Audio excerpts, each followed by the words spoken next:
Good evening students. आज अपने revision topic में हम बात करेंगे स्केल ऑफ एरियल फोटोग्राफ के बारे में।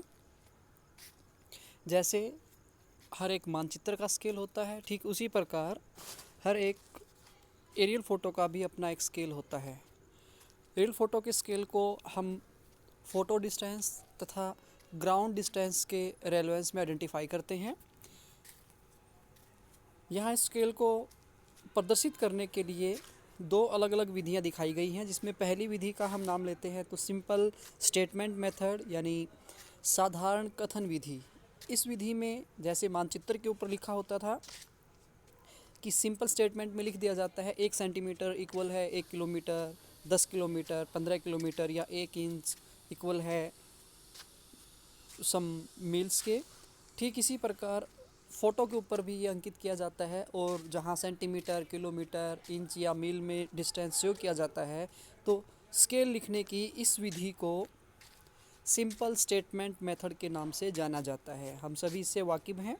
दूसरी विधि आती है जिसको हम सभी आरएफ मेथड के नाम से जानते हैं, रिप्रेजेंटेटिव फ्रिक्शन मेथड, निरूपक भिन्न विधि। इसके अंतर्गत हम एक आरएफ के रूप में मानचित्र की मापनी को प्रदर्शित करते हैं। इस आरएफ के अंदर हम देखते हैं कि एक हमारा इकाई का अंक होता है, एक अंश का अंक होता है। तो यहाँ पर इसी सीक्वेंस में हम अपनी स्केल को प्रदर्शित करते हैं। ये एक माइनर पार्ट है स्केल का, लेकिन इसका जो मेजर पार्ट आता है ये आता है स्केल डिटर्मिनेशन मेथड। मानचित्र की स्केल आइडेंटिफाई करने की विधियाँ कौन कौन सी हैं, कौन से मेथड से हम स्केल को निर्धारित कर सकते हैं। तो यहाँ पर बच्चों सबसे पहले हम बात करते हैं कि 3 अलग अलग विधियाँ दी गई हैं जिनके द्वारा हम मानचित्र की मापनी को आइडेंटिफाई कर सकते हैं। इन तीनों विधियों में हम बात करते हैं, जैसे तीनों विधियों का ब्रीफ इंट्रोडक्शन देने के बाद हम इनको एक्सप्लेन करेंगे। यहाँ पर सबसे पहली विधि का हम बात करते हैं तो ये आती है कि फ़ोटो तथा धरातल के संबंध के द्वारा, यानी एरियल फ़ोटो और उससे रिलेटेड जो ग्राउंड है, जो रिलीफ है, धरातल है, उन दोनों की सहायता से हम मापनी ज्ञात कर सकते हैं। मैं एक बार फिर रिपीट कर रहा हूँ, वायु फोटो चित्र और उससे संबंधित धरातल के बारे में अगर हमें कुछ जानकारी है तो हम स्केल आइडेंटिफाई कर सकते हैं। जैसे मानचित्र पे होता था कि 2 पॉइंट्स के बीच में मानचित्र के ऊपर दूरी तथा उन्हीं 2 बिंदुओं के बीच में धरातल की वास्तविक दूरी के अनुपात को ही मानचित्र की मापनी कहते हैं। तो ठीक इसी प्रकार 2 बिंदुओं के बीच की दूरी फ़ोटो के ऊपर तथा उन्हीं दोनों बिंदुओं के बीच की दूरी धरातल के ऊपर है, तो उसका हम अगर रेशियो निकालेंगे तो वो हमारे फ़ोटो की स्केल हो जाती है।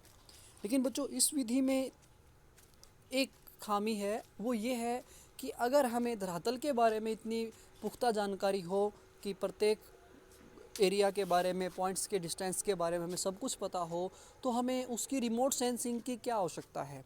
रिमोट सेंसिंग हम पहले पढ़ चुके हैं कि एक ऐसी टेक्निक है, एक ऐसी आर्ट है जिसमें हम सॉरी किसी ऑब्जेक्ट से एक डिस्टेंस मेंटेन करते हुए, उचित दूरी पर रहते हुए, उसके कोई डायरेक्ट कांटेक्ट में आए बिना उसकी सारी जानकारियां जुटाते हैं। वही मेथड, वही टेक्निक रिमोट सेंसिंग कहलाती है। तो उसी रिमोट सेंसिंग में हम बात करते हैं, एरियल फ़ोटो भी उसी की एक टेक्निक है।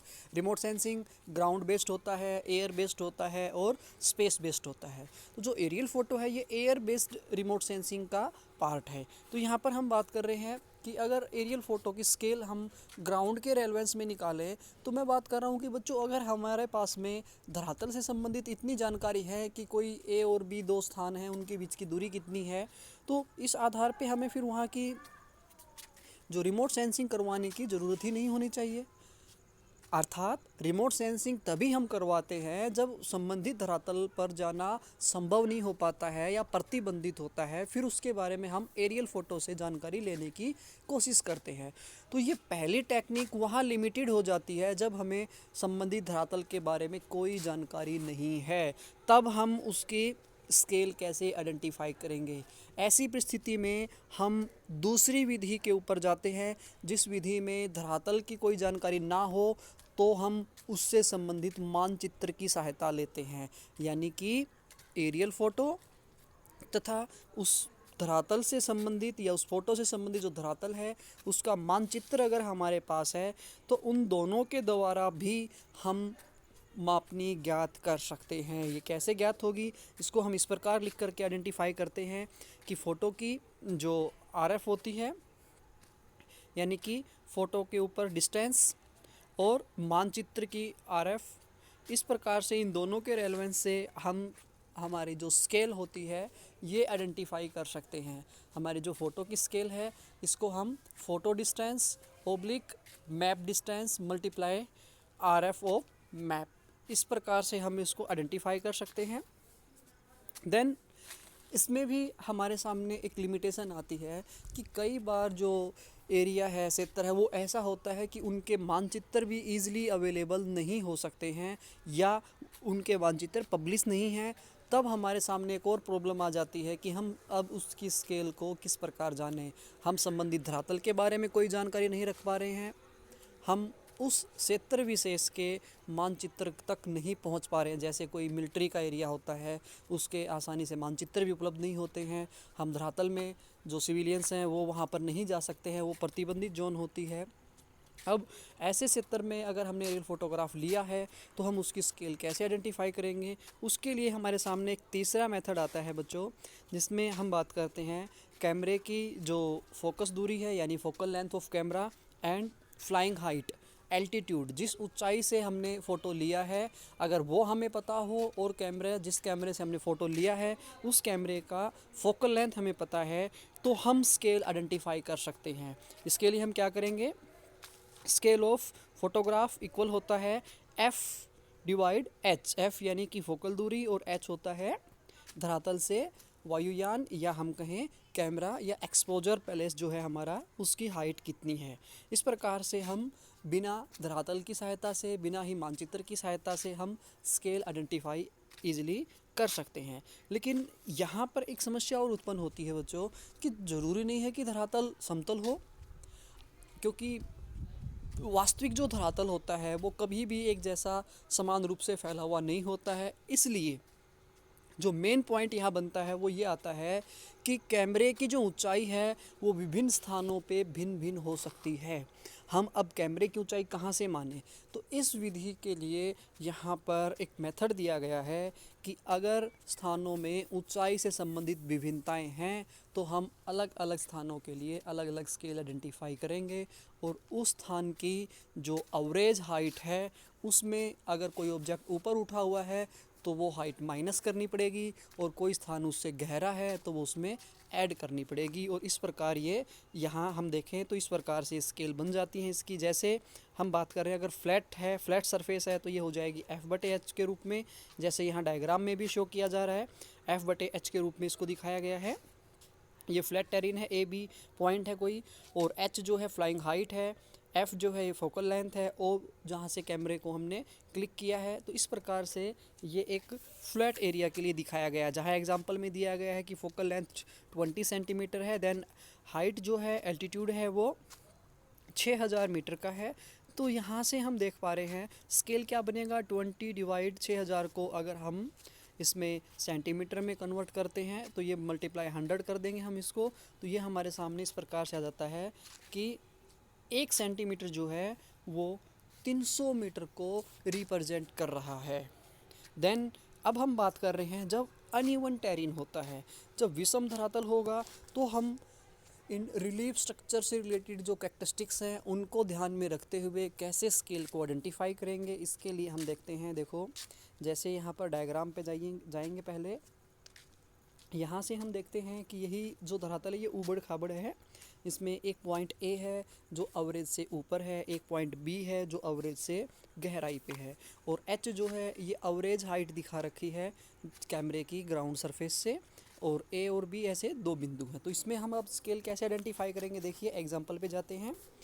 यदि फ़ोटो चित्र की जो हाइट है वो सेम 6000 मीटर है तथा धरातल की समुद्र तल से एवरेज हाइट 1000 मीटर है, 1000 मीटर, तो वायुयान की धरातल से ऊंचाई कितनी हो जाएगी।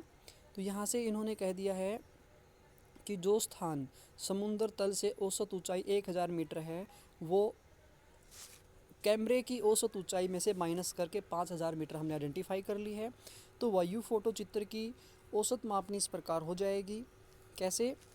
यहाँ इसके लिए ये जो फॉर्मूला दिया गया है, हम इसके ऊपर जाते हैं। Scale of point A, F upon height. कौन सी हाइट है ये? जो कैपिटल एच है ये एवरेज हाइट है कैमरे की धरातल से, और माइनस जो स्मॉल एच दे रखा है ये ऑब्जेक्ट की हाइट है मीन सी लेवल से। पॉइंट ए के लिए हम पॉइंट ए पे चलते हैं। यहाँ डायग्राम में देखिए पॉइंट ए की जो हाइट दिखा रखी है ये मीन सी लेवल से ये 1000 मीटर है, जबकि कैपिटल एच जो है ये दिखा रखा है, कैपिटल एच जो है ये 6000 मीटर की हाइट पे है। तो यहाँ पे f divide h minus h, तो यहाँ ये हम स्केल आइडेंटिफाई कर सकते हैं। देन पॉइंट b के लिए हो जाएगी f यानी focal length divide h plus d, यानी कि एवरेज हाइट प्लस डेप्थ। अब डेप्थ कितनी है वो डेप्थ इसमें ऐड करनी पड़ेगी। डेप्थ किसकी है? पॉइंट बी की, जो एवरेज से डेप्थ पे है। तो इस पॉइंट बी को हमने इसमें ऐड कर दिया है। देन इसके लिए स्केल अलग से आइडेंटिफाई हो जाएगी। इस प्रकार से अगर हमारे पास किसी 70 विशेष की धरातल की जानकारी नहीं है, उसका मानचित्र हमारे पास नहीं है, देन वो धरातल भी हमारा अनइवन टाइप का है, विषम धरातल है, तो हम फोकल लेंथ एंड जो एल्टीट्यूड ऑफ कैमरा है उन दोनों की सहायता से हम वहाँ स्केल आइडेंटिफाई कर सकते हैं। और जो स्केल है वो डिफरेंट प्लेसेस के लिए डिफरेंट हो जाएगी, जैसे यहाँ पर दिखाया गया है। तो आप ये स्केल का जो कंसेप्ट है इसको रिवाइज़ करें। इससे रिलेटेड कुछ क्वेश्चन आपकी बुक में दिए मिलेंगे आपको। इन क्वेश्चन को या पीछे के जो प्रीवियस क्वेश्चन पेपर हैं उनमें इस टाइप के क्वेश्चन हो सकते हैं, आप वहाँ से इन क्वेश्चन को सोल्व करें। जैसे क्वेश्चन आपने ये एग्जाम्पल में देखा है, लगभग इसी प्रकार के क्वेश्चन इनसे रिलेटेड पूछे जाते हैं, जिससे हमें f बटे एच, एच माइनस एच या एच प्लस डी, इस प्रकार से हमें ये क्वेश्चन सोल्व करने होते हैं। तो यहाँ से आप ये क्वेश्चन सोल्व कर सकते हैं। आप इसको रिवाइज़ करें। किसी प्रकार की कोई क्यूरी है तो आप लिख के ज़रूर भेजें। तब तक के लिए आप घर पे बने रहें, सेफ़ रहें, अपना और अपनों का ध्यान रखें बच्चों। Thank you so much.